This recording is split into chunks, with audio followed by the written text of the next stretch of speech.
Hi, and welcome to the Unhinged History Podcast, the podcast where the two of us team up and tell each other history stories that we hope to hell the other one's never heard before, and sometimes we get it right.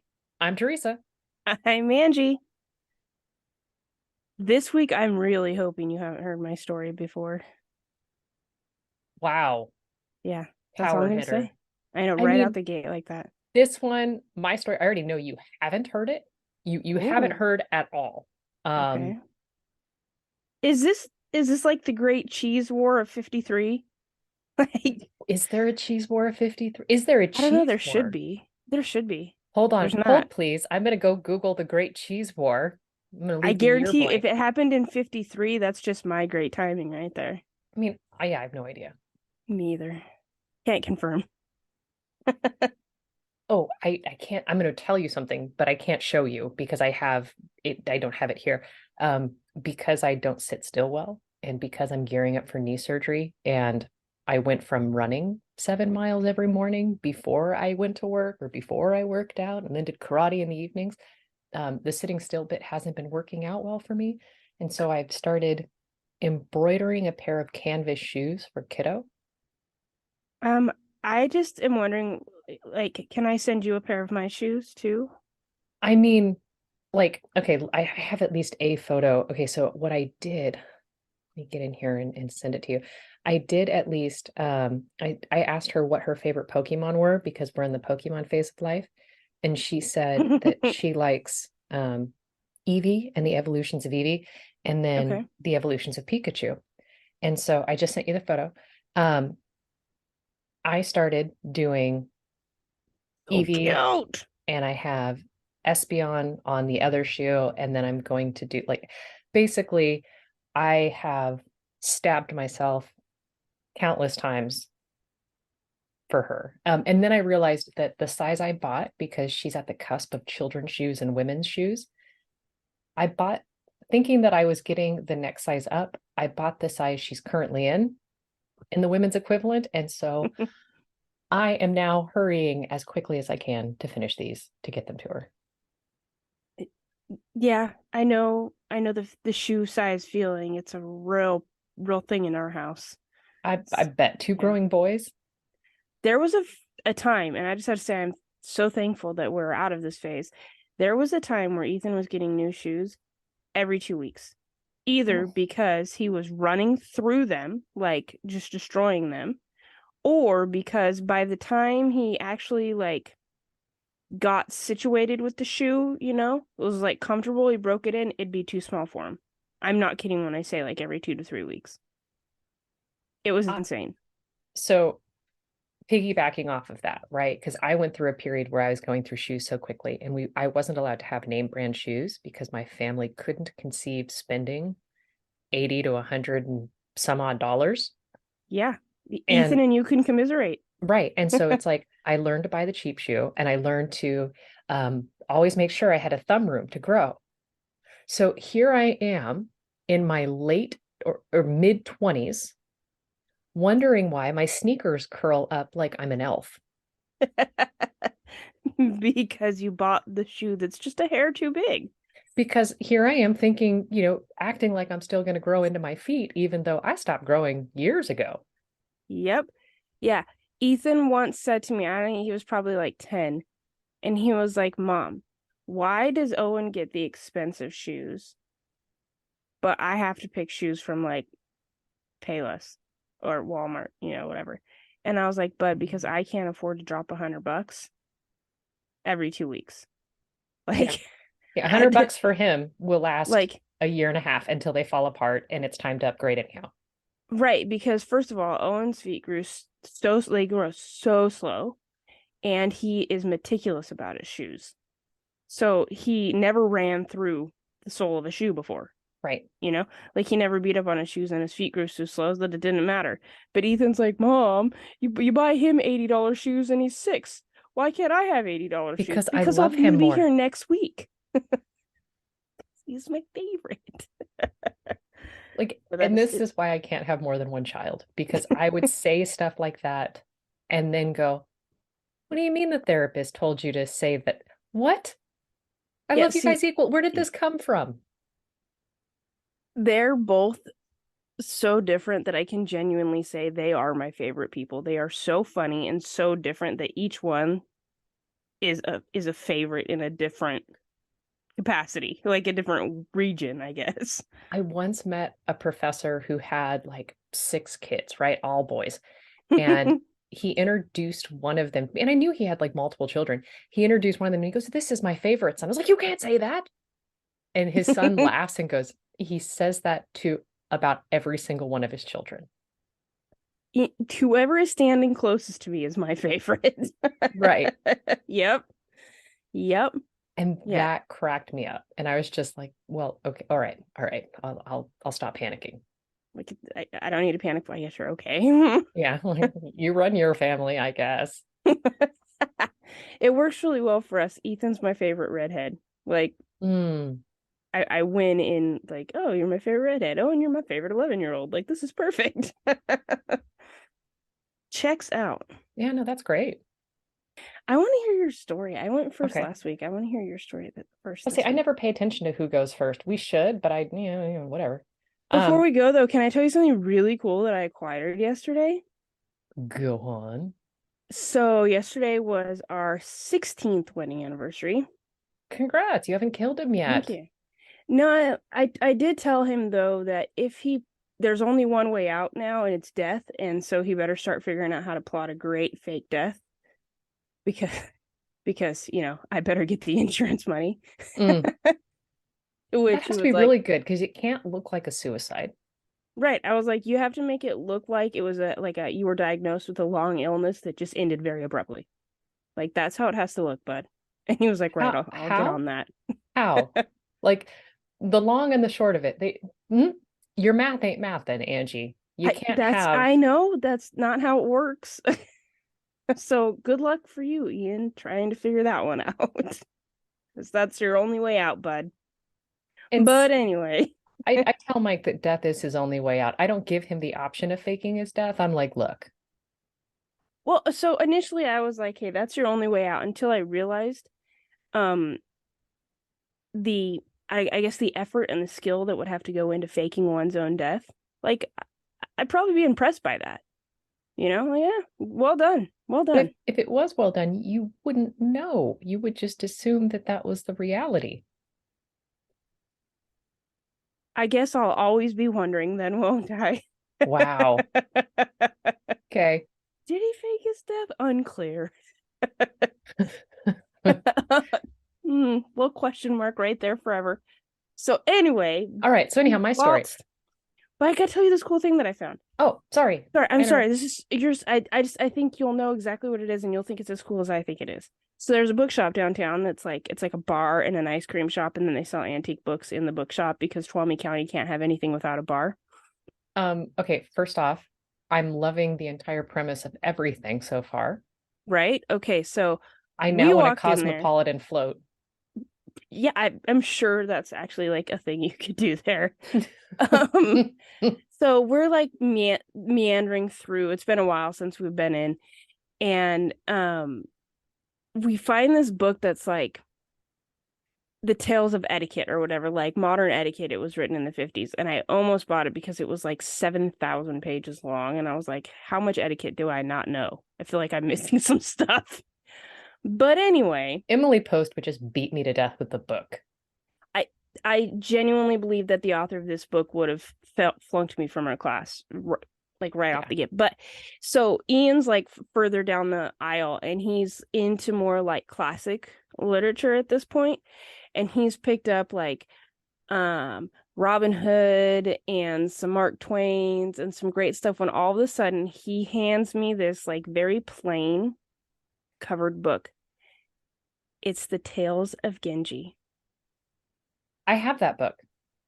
I am so freaking excited. Oh, it's Like a good book. It's the first like that we know of novel. yeah. Like I saw that and I was like, Ian, I don't care how much this is. I have to have this. And he's like, I'm not sure you're going to be able to read it without destroying it. I'm like, I don't care. Like, I need to buy this. 100% convinced that the a runner of the store, if you will, does in fact not know what she had in her store because she did not seem at all enthused by my purchase. And I was like, if you actually knew what this was, ma'am. To be fair, she probably has a lot of books that nobody knows. Like she's like, okay, but that etiquette book was the first, and it is actually worth this. And I keep telling my boss that it's underpriced. And I mean, probably. And to be honest, like, right, we're a gold mining town, and that's where that's usually what all the books, like the historical books are on, is mining and the cowboys of the West kind of thing. right. So she's probably like an expert in those. I think next to Mike's bed is a book on the history of Tuolumne County from 18 something to, and I'm just like, okay. Yep, I mean, it's a thing. It's a cool looking book, but I mean, not something I would ever have picked up or commissioned or paid somebody else to write. Like, but these are things. We have whole stores of them. It's a weird little. Yeah.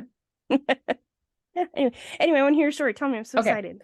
So my story is what happens when you tell friends about the podcast you're doing, and then they see a post on LinkedIn. And they're like, oh my gosh, Theresa, you need to see this. I'm like, need to see what? And I like look at the post and I had to actually like expand it because I'm like, hey, it is the story of the invisible billionaire, the man who paid a PR firm tons of money so that you would never know his name. I feel like you are doing him a disservice right now. I can't wait to pee on his grave by telling you all of these things. Hit me with it. I'm so excited. With that intro, this is the story of Daniel Ludwig. Okay. All right. And my sources are a post on Kazan Today, how Daniel Ludwig, an 8th grade dropout, became one of the world's wealthiest men. There are excerpts of the book, The Invisible Billionaire, Daniel Ludwig by Jerry Shields. Okay. All right. And there were other things I read. I don't think I wrote down all of my sources because I was compulsively reading and flipping through articles, and it's interesting, right? And so I'm going to have a lot of like side commentary on this. I'm so excited. Now, I'm assuming you've never heard of Daniel Ludwig, even though he's a billionaire. No, the only Ludwig that I'm familiar with is Alexander Ludwig, the real life behind Bjorn Ironside and that adorable young man in Rush Hour, or not Rush Hour. What's the Will Smith movie with Martin Lawrence? Bad Boys? Bad Boys 3. Okay. Glad I could assist with that. Thank you. That's the only Ludwig I know of. Because I suddenly was like, was there a movie the two of them were together? And I was like, I feel like I should know this. No, this Alexander Ludwig is actually a Canadian. Okay, that's fair. There you go. Now, the reason why, obviously, I told you that he paid, PR firm tons of money to make sure you didn't know about him, but he also very rarely spoke to the media. So he checks. I know, right? So he's born in 1897 in New Haven or South Haven, Michigan. Daniel's parents separated when he was a boy, and he went to live with his aunt and uncle. When he was 9 years old, he started his first business. Wow. I am feeling really a little behind. There's a reason you and I aren't billionaires, and it's because we didn't start in the single digits.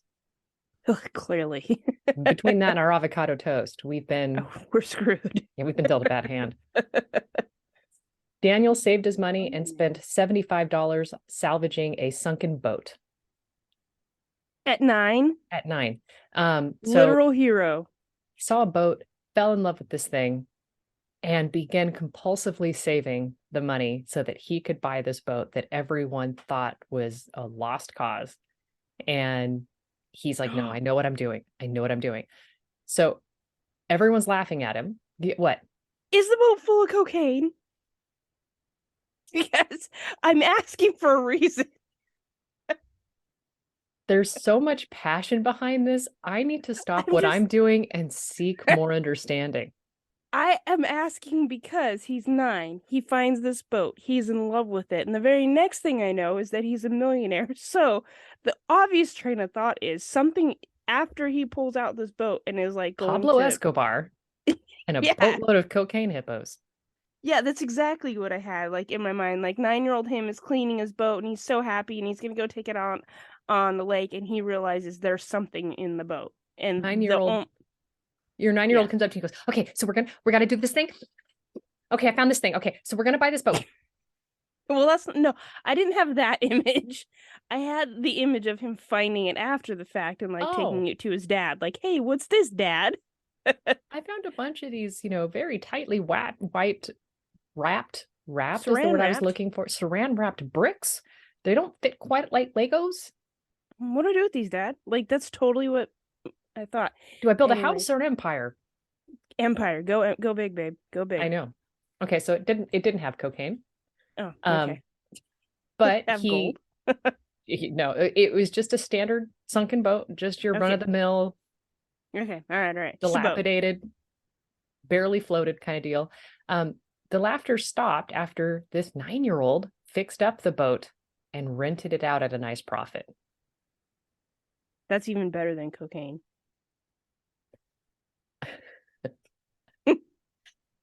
Boat that he fixed, better than cocaine. There's your title right there. Okay. He's always looking to find ways to make money, and he drops out of school after the 8th grade to concentrate on becoming successful. Something that he couldn't see happening in the classroom. Oh, well, he's busy running a shuttling empire with his boat. I mean, what would you do if Ethan, who's beyond 8th grade, says, Mother, I have found the plan for the rest of my life. I'm dropping out. I would tell him, no, you're not, young man. You go back to school and you figure out how to do both of these things then. Good luck for you, friend. Yeah. Okay. So, Because you need a backup plan just in case it fails. yeah. So for the next several years, Daniel worked various jobs around the docks, learning the shipping business and how it worked while getting paid for it. So one of the things he was also doing is he was fixing engines and boats and really learning how to do all of that. Okay. And, taking on side clients and fixing their boats and doing all of that. So he is really learning every part of a boat, from shipping to the entire mechanical engine to how, like, all of it. He's learning everything, which is very interesting that he is so absorbed in this. I love it. At 19, he borrows $5,000 that is in part guaranteed by his father to buy a broken down old boat, and he converts it into a barge. And soon he's hauling molasses and wood all over the US, the US Great Lakes. What year is this? I mean, so he's born in 1897, so at 19, some quick math, Okay. you know what I mean? Like, That's kind of as soon as you said barge and molasses, that was like, oh, okay, so this wasn't like last week. no, this was when people cared more about molasses than they do today. There is still molasses being sold. Molasses is still an industry. We have molasses at our house. We use it in barbecue sauce. Okay, yeah. Yeah. So it became his barging business became very profitable, and it taught Daniel a very valuable lesson that he used for the rest of his career. And it's something he termed as OPM, or other people's money. Why spend yours when you can spend someone else's? Well, he wanted another barge so that he could haul more things, make more money, but he had no money to do that. So he goes to the bank. He said, look, I want to buy another boat. They said, okay, great. What's your collateral? He's like, I got nothing. Well, no boat for you, good sir. And he goes, hold on. It's this boat, and this boat will be hauling all of these goods, and I make this much per load. So how about you take all of the profits which is X dollars for every load with these things. These are the current contracts that you can currently see the business plan, how this plays out, and you get all of it till the boat's paid in full. And the bank went, boat number 2, right? yeah. So boat number 2 is paid full. Okay. And the bank went, oh, we like that. And so Daniel went, great, fantastic. I mean, it took him like a while to like work out the nuance on how to do this. And I don't believe this was the first bank he went to. I think he had to really work through his pitch. But his OPM, his other people's money, is what really got him, working through this.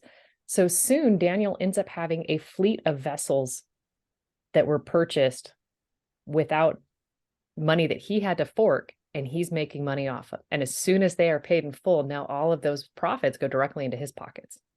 Brilliant. I mean, it's fantastic. I love this for him. I know. So despite all this amazing stuff that's going on, business moves in cycles. There's a time to reap and a time to sow and all of those, whatever. Okay.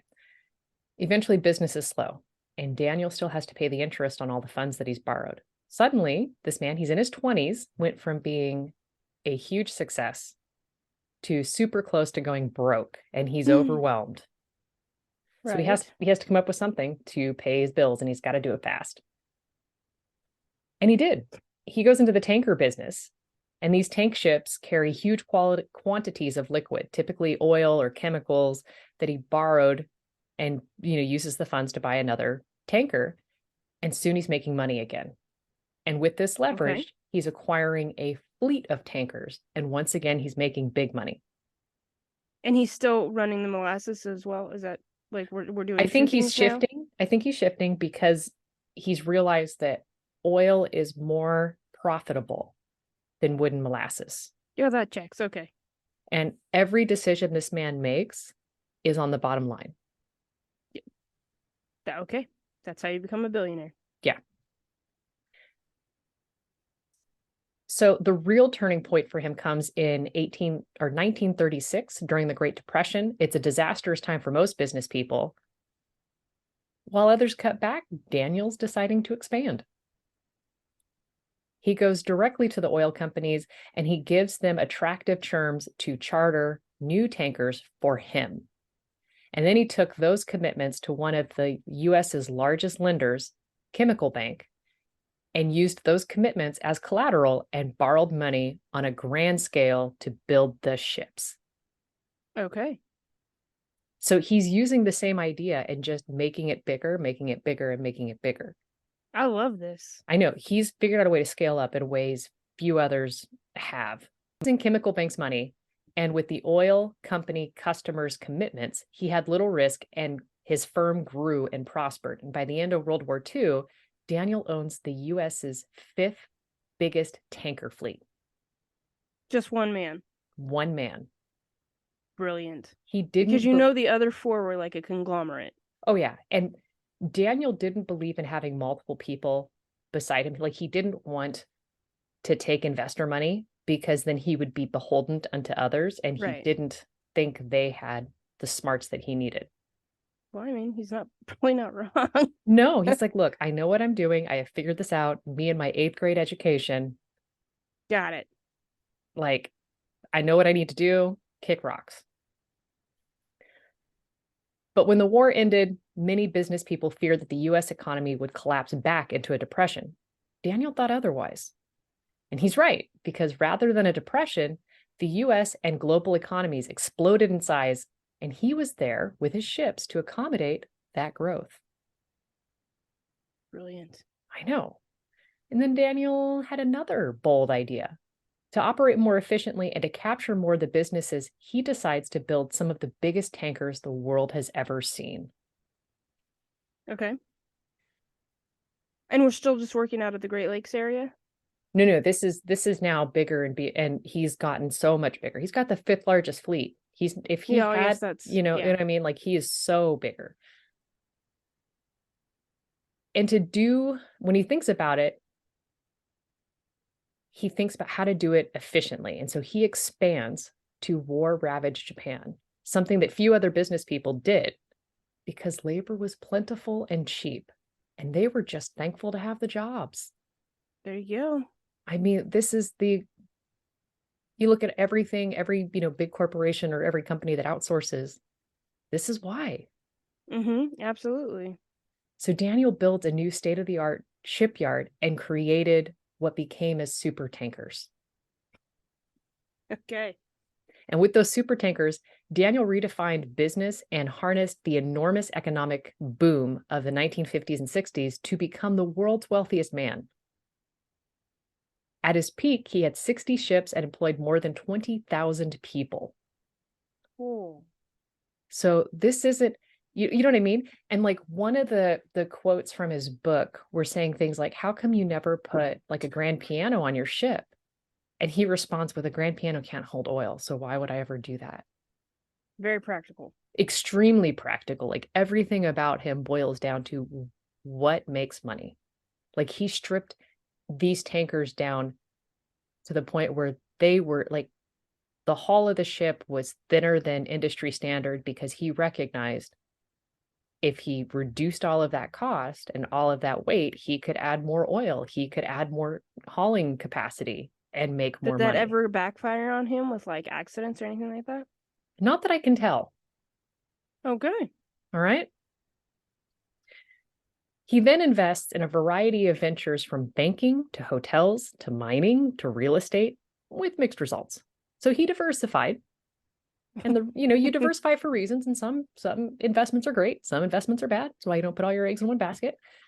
But in shipping, he did so well that in 1982, when Forbes magazine published its first Forbes 400 list of richest Americans, Daniel ranked number 1. And As mind you you, do. he does one interview in his life and pays PR firms tons of money so that we never hear about him. In his personal life, oh, you were going to say something.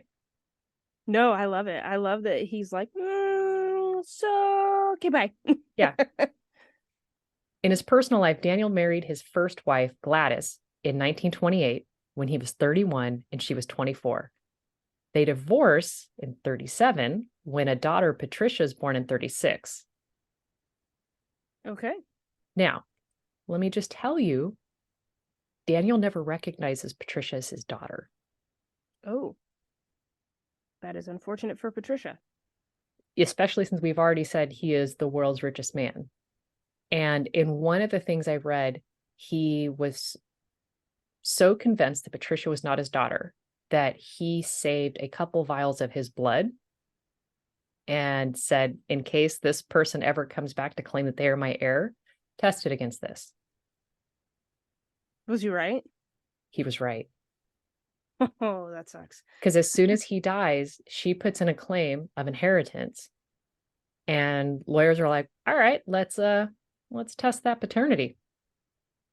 And she, just in a bad Jerry Springer episode, you are not the father. Dang.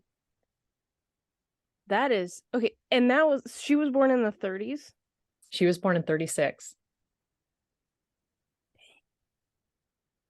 I'm impressed. Like this man Could you is imagine brilliant. growing up like thinking, I'm going to get that money. My dad is a jerk and I'm going to wait for he dies and then I'm going to get that money and then find out your mom was wrong. I'm not going to say lied, but your mom was wrong.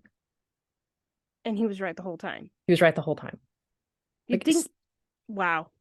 I would say still a jerk, because like if men could carry children and receive the seed, and if Mike turned up pregnant and I had suspicions, I never have, that maybe that wasn't that mine. he's turned up pregnant.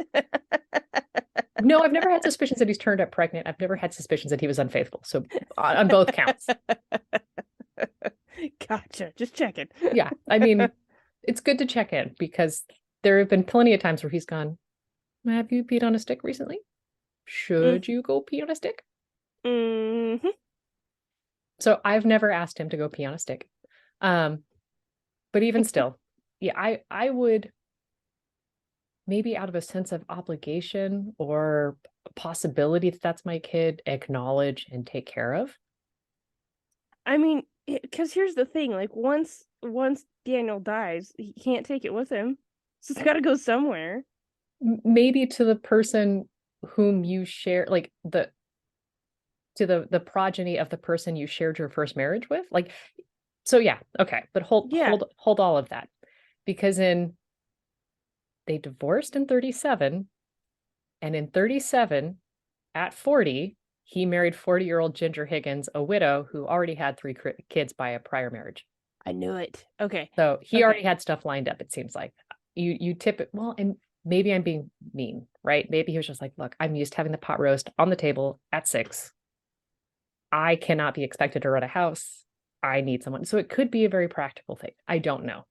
I feel like it's probably a little bit of both for him, because if they divorced in 37 and he's already remarrying, so soon, he probably already had his eye on her if he didn't already have something else on You would her. think. Yeah, like I don't know. Like, and there's so little we know. Like we know as much as I'm telling you. We know a bit more, but there's still a lot we don't know. Right.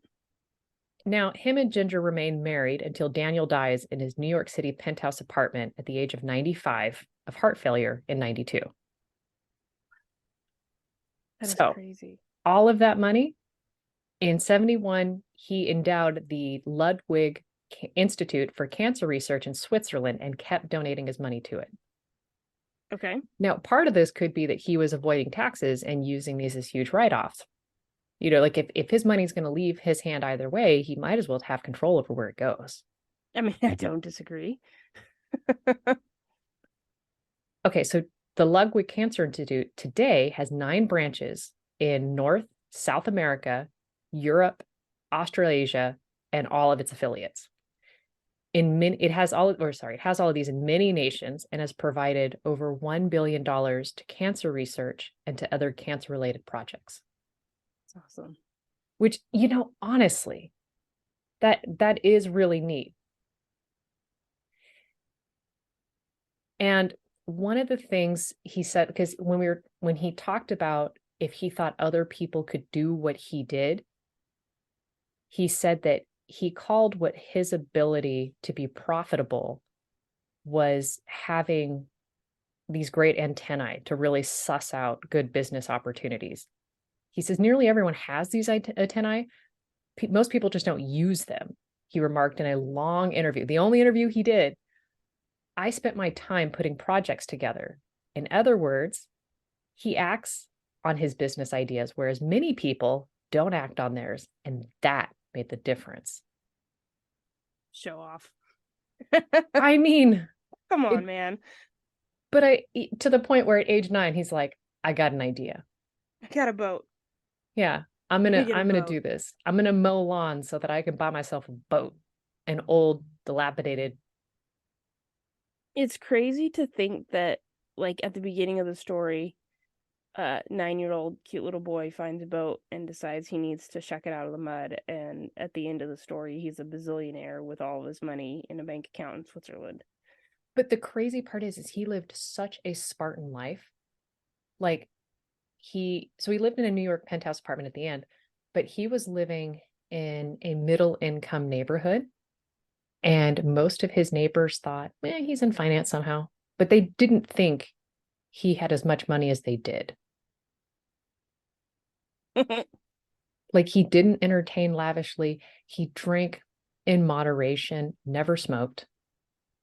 If you went to a party at his house, it was, kind of a potluck deal. Like he wasn't having it catered. He wasn't having the linen tablecloth. Like there, no indications of extreme wealth. And do we know what his wives thought about that? I mean, one wife divorced him, so I can't imagine. Well, I can't say divorced him. They got, the first thing didn't work out. I mean, could you imagine? It's like, okay, I really want this super nice thing. We can afford it. We could afford it 1 billion times over. And it's just like, no, the car still runs. We don't need a new one. It's like, but this one has leather seats and an air conditioner. I was just going to say, and an AC. my air conditioner at the moment is that handle that I roll down. It's not even a button. I want the button. Oh. Yeah, I'd be frustrated. So, I mean, I get living a Spartan lifestyle and, like, definitely staying within your means, but, like, if you've got the means and you're perpetually making the means. The richest person on Earth. Like, Yeah. and at this time, he was up against other Greek fleet barons, and Right. they Like were like super generational flashy. wealth. Yeah. Yeah. And he has many times more money than they do and lives a very minimal lifestyle. Like I'm picturing like suburban America in the 50s. Yeah. Like the housewife with the, you know, apron on delivering the meatloaf kind of thing. That's totally what I'm seeing. It's, I mean, it's fascinating when you think of it like that. I mean, and he just, everything about him was so like, I'm in it. He worked compulsively. That was his thing. He didn't have hobbies. His hobby was work, and he said as much. Like I don't know, I can't imagine why you would work so hard to not enjoy the profits of your Of labor. your You know what I labor, mean? because for him it was, that was the excitement. The excitement was the labor. Weirdo. I agree. I just realized one panel of my curtains is longer than the others by like 3 inches. I'm Okay, going to first of all, fixate on that. I love you so much. I saw your head turn and I'm like, oh, what's she looking at? Because I can obviously only see, Right. you. Yeah. But I want to see what she's looking at. And I'm like, oh my God, she's looking out the window. No, I'm looking at the window because the curtains are pulled, and I hate the curtains anyhow. Now I hate them more. I'm going to move my desk back so I have to look at them Or just get different curtains. eventually, but I'm not going to do it now because I I'm have to going, get, yeah. I'm going to take a page out of Daniel Ludwig's book and not buy them till I absolutely have to. I have to buy the boys midnight like the blackout curtains because our neighbors installed a motion sensor light on the back half of their house, which points directly into Owen's bedroom. Oh, nice. Sometimes 11 p.m. looks an awful lot like 9 a.m. And see, we So invested in bad. blackout curtains early because we value our sleep. And if she gets sleep, we do too. We have them in our room because of the same reason. As you know, I am not a morning person, but Ian is, and he wakes up very happy every morning, and it thoroughly ticks me off. So he he put the blackout curtains so that he would hopefully sleep a little longer, so Mm. that happy wife, and all. Yeah. Yeah. Yeah, do what you got to do. So what's your story? All right, you want to hear my story? Yeah, I'm ready My for it. story is just bananas. Like it makes me so happy. It's one of those kind of stories like I shouldn't be happy about it, but it makes me happy. Um so my sources, I'm going to tell you my sources first, are an article on nationalinterest.org. Um the, a time.com article, the New York Times, and a very azerbaycan24.com is going to be the source that I use the most because they had the most thorough telling of this story. I've Okay. never heard of them before, but I can really get behind the amount of effort that was put into the research that this particular author You, used. any titles or authors behind this? How a German businessman stole the newest U.S. missile for Moscow.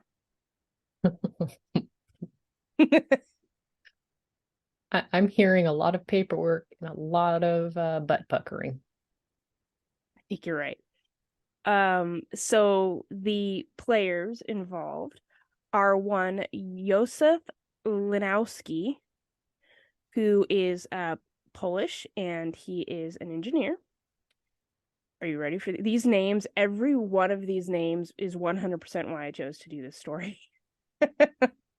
Are we going to have another machine gun? Wolf-Diethard Knoppe,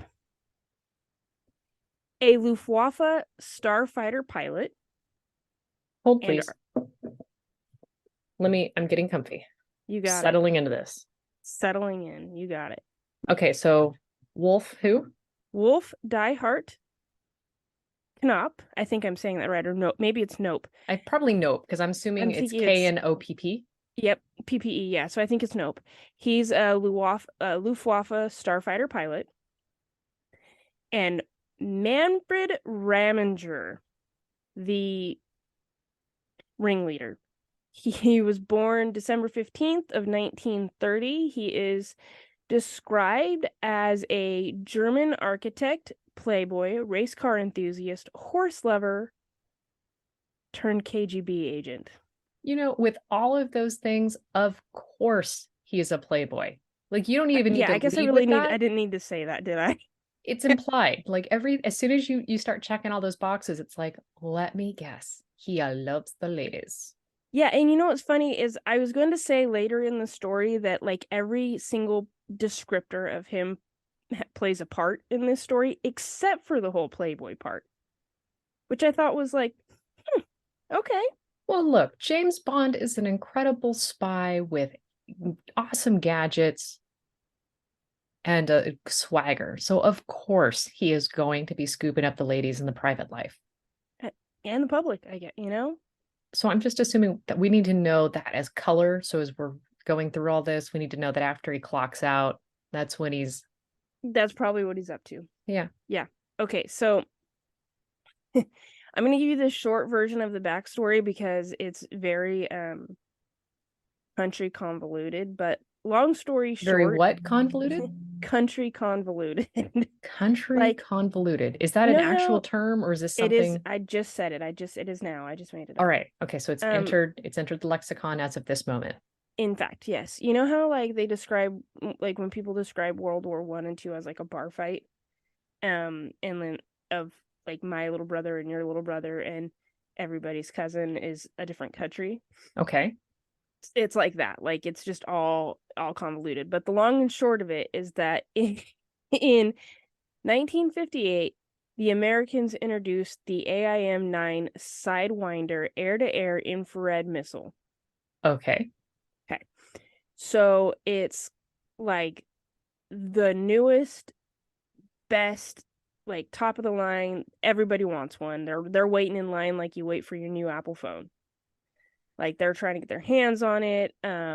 Countries are vying for. When I read the articles, I almost got the image in my mind that they were like purposely picking fights with allies in hopes that they might acquire one through battle. Like Because what? You these, catch a water balloon and suddenly it's yours? yeah, that's actually what the Soviets did. So at one point, shortly after 1958, the Soviets get in an air battle with oh, I'm so sorry. I'm drawing a blank on the nation with which they were fighting. But long story short, they get hit with one, and the plane survives and is able to make it back to the Soviet air base with the missile lodged in its fuselage. Wow. Right. So they reverse engineer it, and they are all about it. This is so cool. We need all the things. But at the same time, the Americans are doing like, they're making updates and they're making it better, they're making it stronger, they're making it faster, all the things, right? So Russia decides, or I guess, excuse me, at this time, they're the Soviet. The USSR. Yeah. So they decide they would super love to get their hands on another one, like the newest variant of this Sidewinder missile. And so our friend Manfred enters the chat. He is an architect whose business has fallen on hard times, and instead of doing what like a normal human being would do to try and correct their, it wasn't really like, from what I read, it wasn't that he was a poor business deal on his end. It was that because as an architect, something that he had designed and had just finished construction, like the ceiling fell through and the entire project had to be redone, and that caused, like his profits to just dwindle. Right. And I'm gonna assume that also caused for further projects to be canceled, because if you can't trust your architect to build a sound building, why would you hire him? So the literal ceiling frickin' collapsed. Yeah. So he does what any man would do, and he decides he's gonna start selling stuff to the USSR. This checks. Unclear as to why that was his train of thought, but I mean, it wasn't his first thing. We're probably being heavily reductionist at this point. I'm gonna have to assume so because this is where the story takes off. Josef Linowski, like I said, he's is a Polish-born engineer who works for Ramminger.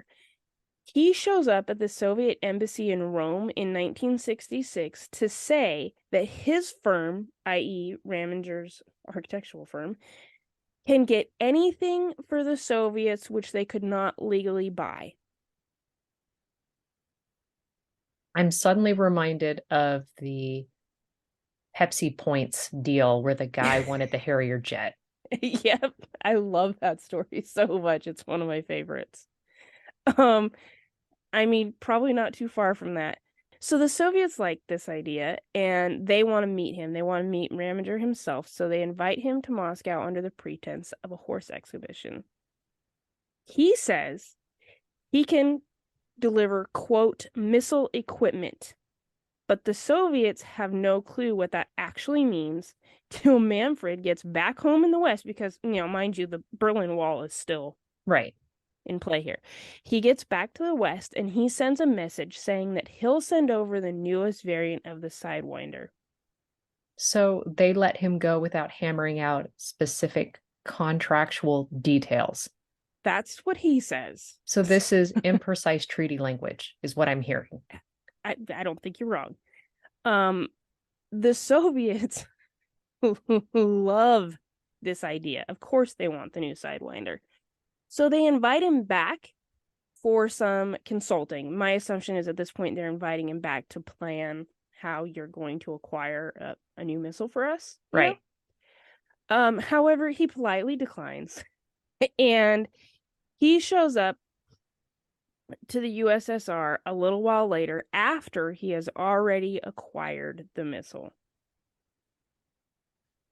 I mean, it's logical timing to come back. Right? The Soviets take him to a nearby hotel and he begins to tell the story of how he goes about doing it. And it is described as offensively simple. So he just walks right in. Here, boys, I'm here to pick up that missile. We don't have you on our paperwork, but come this way. Check yeah. It's like the ladder protocol. If you have a ladder, they'll just let you in, kind of thing. Okay, I thought ladder protocol is gonna be very different because have I told you, side story, if I told you about the ladder law? No. Okay, so my sister's a klutz. Okay. Like went down a slide in first grade and dislocated her hip and was the only person in Merced County to dislocate her hip outside of a car accident. Okay, that's pretty an awesome thing to put on your resume. She broke her finger riding a bicycle when she crashed between handlebars. Like the list of injuries is intense. And like, what am I looking? How are you still alive? How? Okay. So she has great renown for her inability to stay healthy and uninjured. Stay uninjured because she stays healthy. She's got a good immune system. It is so what a bad. compliment. Yeah, great immune system. It's so bad that she called me at one point because she's a bee. She likes bees, keeps bees, but is allergic to bees because have I mentioned she's accident prone? So I think she invites a lot of the chaos. And she's talking about how these bees are swarming outside of the hive and they're in the tree. And she's just like, I wish I could just get them and scoop them up and put them in. I don't know anything about bees. I'm the worst person to talk to. Like, don't call me in a bee emergency. I have no knowledge. I'm gonna have to Google that for sure. Yeah, I wouldn't know what to do either. And so I'm Googling, I was like, well, can't you just scoop them up and put them back? And she's like, I can't because of the ladder law. Okay, I admit I don't know Idaho law. I have never heard of a ladder law. You're going to need to break this one down. She goes, it's not an Idaho law, it's a household law. The ladder law states I can't get on the ladder if my husband's not home. And I just kind of went, right, hold please. And then I was like, amazing. Okay. Do you have a neighbor that could come over? Would that qualify as, not like husband adjacent? Like, is it just have to be husband specific, or does it have to be like just another adult? Like someone that's not you. Right. Like, so that when you break your hip, you have someone there to help. Yeah, I mean, yeah. Okay, yeah. Okay. So when you said The it the wasn't the ladder protocol. ladder protocol. Uh Okay. yeah, no. So this implies that if you walk into a business with a ladder, people will just let you go about your business under the assumption you're supposed to be there. Like wearing like a high vis vest kind of thing. Yeah. Like if you're wearing that, no one's going to assume you're not supposed to be there. I think it has that kind of feel to it. So he Ramminger recruits the pilot, the Luftwaffe pilot, Diehard Knoppe, who is wanting some cash. He's a little hard up for the cash. So Ramminger's like, I got just a job for you. And his engineer, Linowski. And they concoct this idea to simply steal the missile from the Neuburg Air Base in Bavaria. The pilot knows the security protocol and the alarm system very well, and he is able to make a clay mold of the warehouse key. Lewinsky uses that to create a copy of the actual key. He then procures, and I love this part so much, an amateur burglar's kit. This is like I have seen. This movie, this is Yeah. Oceans 11, 12, and 13. And I'm just like, this would never happen. I, mm, Yeah, okay, so in that kit, the amateur burglar's kit, can you get it is off Amazon?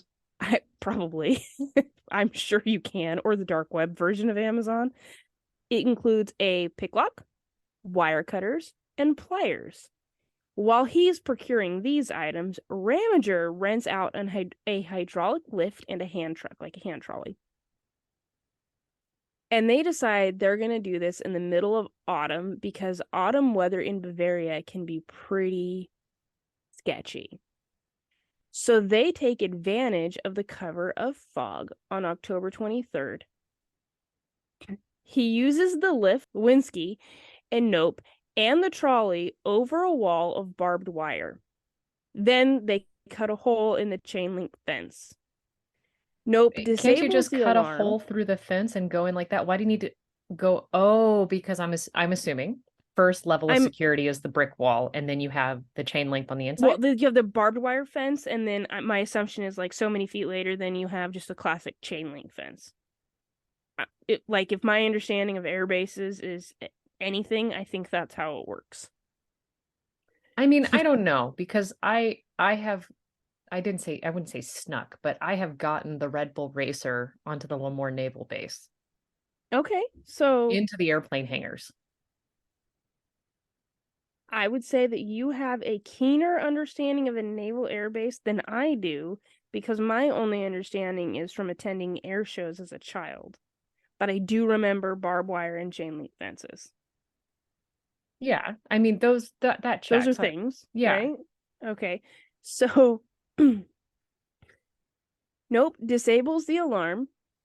Lewins Lewinsky breaks into the warehouse. They carry the missile outside, and one source says, I love this so much. You're covering your face. They wheelbarrow it to Ramminger's Mercedes that's like waiting at the end of the tarmac. I'm unclear about how the car gets in there. I don't know if it was on like the other side of the fence and they had to like go through the fence. That's why they cut the chain link hole in the. I'm unclear about that, but Okay, but okay, I have a very basic I know what I know about missiles from TV. So I am not to be trusted here. I am not the authority. I could not wear my ignorance more proudly. With that said, I don't think missiles like being jostled. Perhaps, I don't know, they get aggressive. I mean, I think they get aggressive once they've been armed. But until they've been armed, I think you're okay. Because I mean, if you think about like how they have to get in position on the planes and stuff, there has to be some account of like something like I don't know, a gyroscope or something that allows them to be moved without problems. But you don't install the missile with a hammer. Like, I have a feeling it's a Well, yeah, listen, I don't know, but Nope knows. And okay. so Nope knows. so they wheelbarrow the missile out through the back of Ramminger's Mercedes, and he realizes, oh shoot, it's too big for my car. I've done that, honestly, because the back seat of a Jetta is not as spacious as you would like, and you Not still fit the have whole to, sidewinder missile in there with the groceries. yeah, even with the seat down, It's and not it gonna fit. opened up to the trunk, like, so he has it sticking out, and he's got a So red he flag at the end. he breaks the window, he wraps the missile in a carpet, and then He kind of wraps it in a covers it. carpet like he's Cleopatra smuggling herself out. Yes. And like covers it with a blanket. And then, yes, he tacks on the little red ribbon so as to not alert anybody that he's driving around with something he shouldn't have, but to alert other drivers on the road that the item in his vehicle is slightly bigger than his car, as you would if you were driving home from the lumber store. By the way, the best red flag I've ever seen outside of a vehicle. What do you do if you don't have a red item or red piece of A material? bra. Oh yeah, lacy red bra hanging at the end of this, flapping on the highway. Absolutely. And you can imagine partner inside in the passenger seat, head in her hands in shame. I love her here for it. All I have to say is when I read that he actually tacked the red flag onto it, like it made me laugh so hard because I think of all the times that like stupid thieves get caught because they didn't like check their turn signals or their headlights Yeah. or they run the stop sign. Like he legit thought it through. Okay, but that would mean he either had to run around the hangar and find carpet or he had Okay, it. I think he came prepared to wrap the missile in the carpet.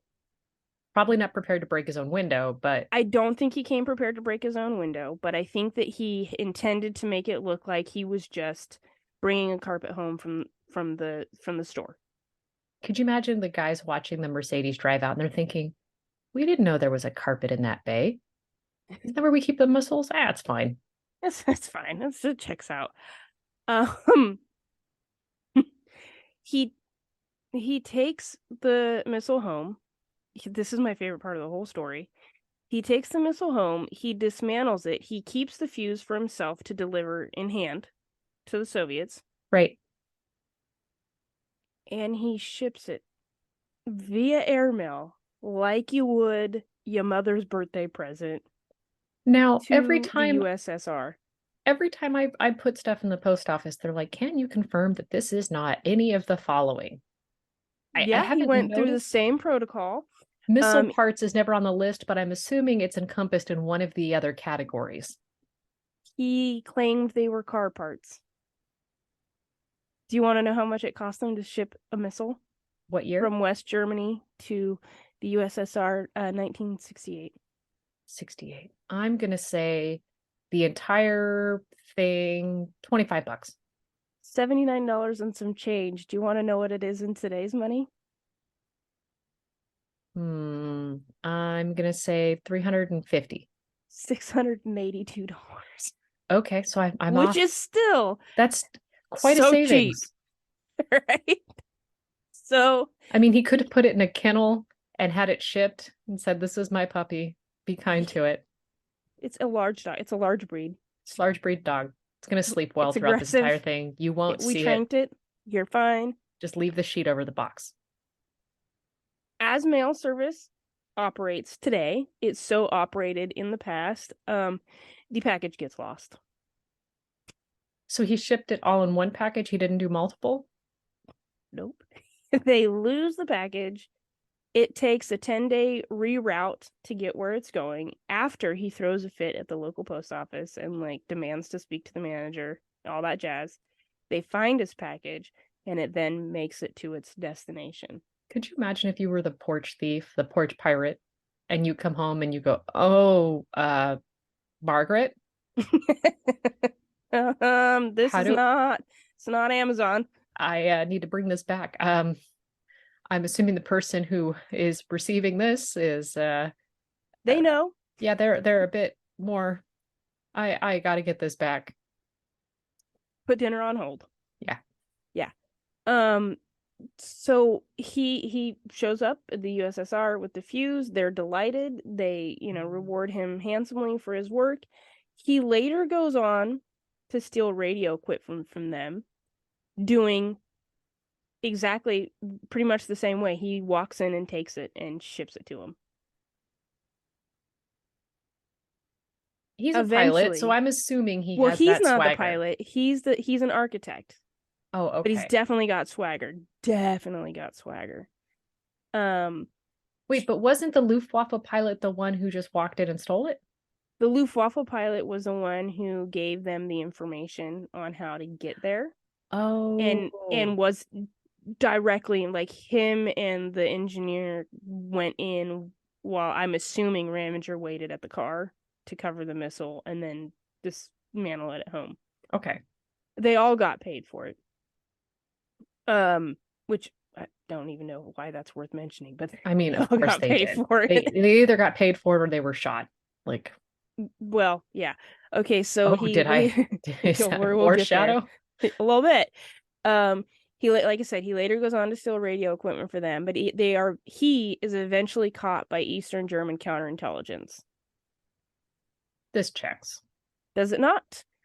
All three of them are tried.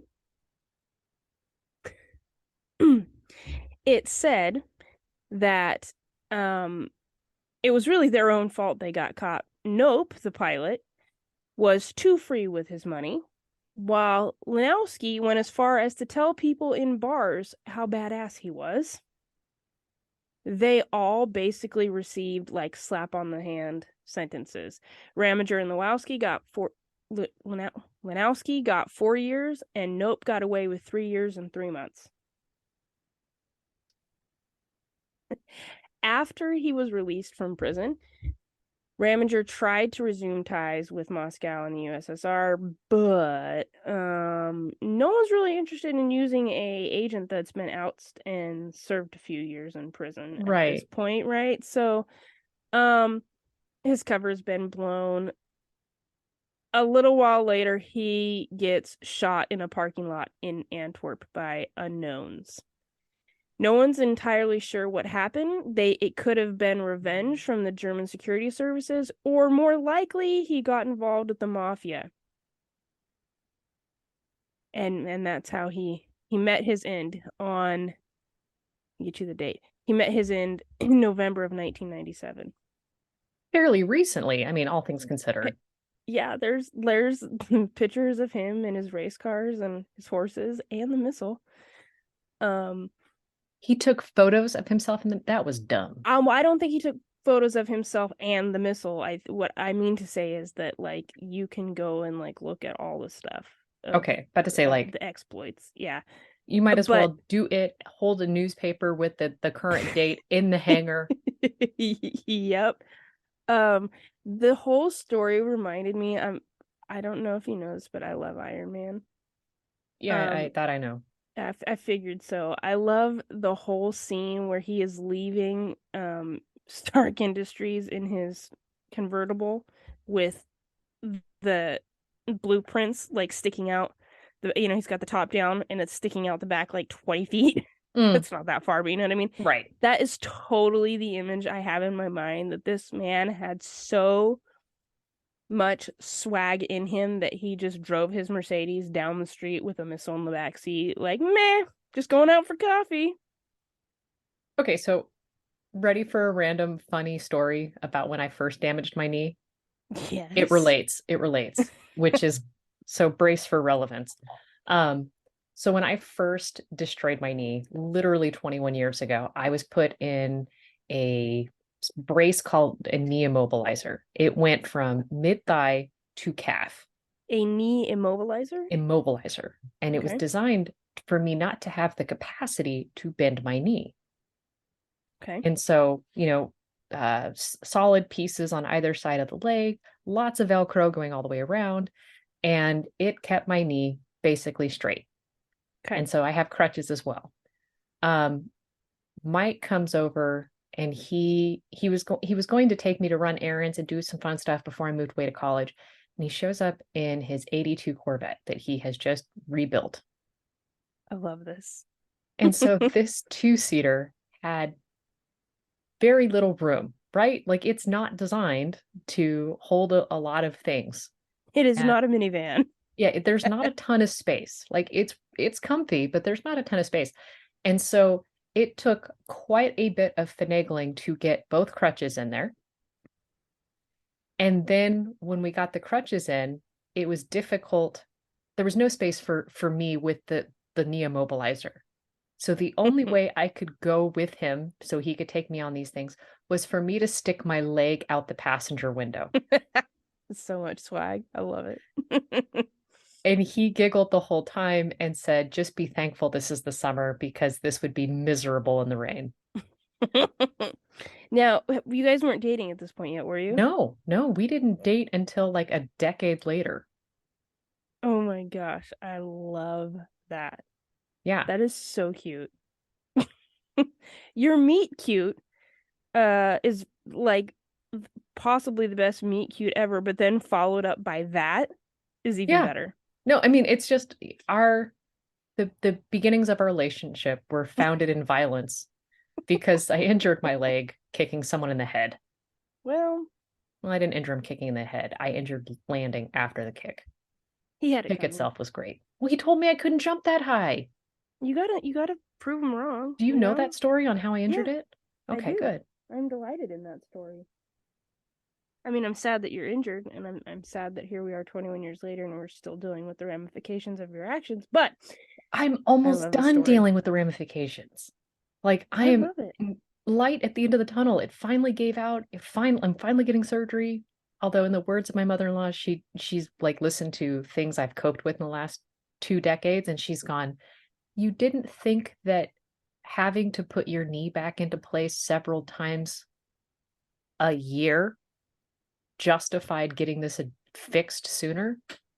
No, because it goes out, you pop it back in, you put a brace on, you wait for the swelling to go down, and you're fine. I don't have time for this, Mom. Yeah, like look at you with your logic and nursing career. Oh, that is husband in a nutshell. Did you take any Tylenol? Nope. When I broke my hand and didn't know it was broken, I came home from class and I'm in the freezer getting, ice. What you doing? I'm getting ice. For what? Well, my hand hurts. You broke it. You haven't even looked at it yet. Don't you tell me it's broken. Why do you know these things? Stop it. Yeah. And he's thinking, look, if you actually want to treat an injury, it is severe and you are undertreating it. Yeah. Yep. I hate that they're that smart. Well, the only thing worse than a broken hand is telling my husband he was right. I know, it's the wounded pride. Ugh. That sucks. I'm so sorry for you. Mm-hmm. Do you need a card or something? Shall I send you a card? No, the hand is healed. It's fine. It only aches in the cold. It's fine. I only know when a storm is coming. It's Right. fine. Yeah. Totally good. We should wrap up because I'm hungry. Me too. All right. I think there's rioting in my kitchen anyways. Rioting? It sounds like it. There's not a lot of food if there's rioting, so Godspeed. No, there's food. They're just arguing over who's doing what. At least that's what it sounds like. All right. Well. Dude, yeah. Okay. Well, Angie's got to go break up a fight before things catch on fire. And on that note, if you have enjoyed listening to us and you've got stories that you want to add to, or perhaps you know more about Blackjack Pershing or a previous story and you're thinking, good grief, boy, wait till they hear this, let us know. You can email us at unhinged.historypod@gmail.com and rate, review, and subscribe because those three things, those help us meet more people and introduce things. And then we can be like, oh my goodness, 7 people from South Africa listened to the last podcast. Holy Toledo. That's so cool. Yeah. True story, by the way. I love that for us. I know. So on that note, goodbye. Bye.